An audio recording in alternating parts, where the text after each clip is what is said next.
Hello YouTube!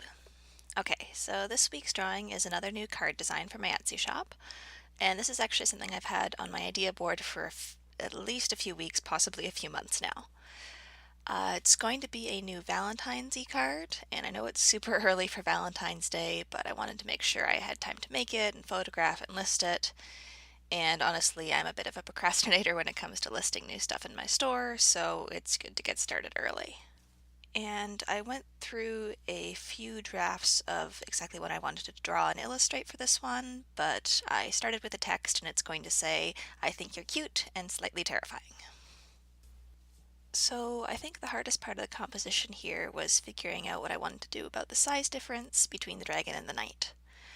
I wanted to make it clear that the dragon is really, really big, because I think that makes the whole thing funnier, but at the same time, the knight had to have a lot of small details to be recognizable as a knight, and those have to be readable even when this whole thing is printed out on a 5-inch card. So I feel like the sizes here are kind of a compromise, and I'm going to have to wait until I get the test prints back to decide if I liked how it worked, and if not, I might have to go back to the not so metaphorical drawing board and redraw the knight just a little bit larger. The only other thing I'm a little bit concerned about with the final here is the little notch in on the dragon's snout. It was meant to emphasize the mouth area a bit, but I'm worried that when it's printed out very small, it's just going to end up looking like a mistake. So again, I'm going to have to take a look at how this looks when it's actually printed out at 5 inches tall. The colors definitely took a bit of trial and error too. I wanted the colors to be very bright and fun, but not really fall in line with the usual Valentine's color scheme.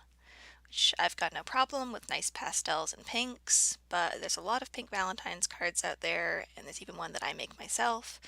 So I wanted something that would look a little bit more kind of classic fantasy-ish for people who prefer that kind of color scheme. So I think that's about it for this piece.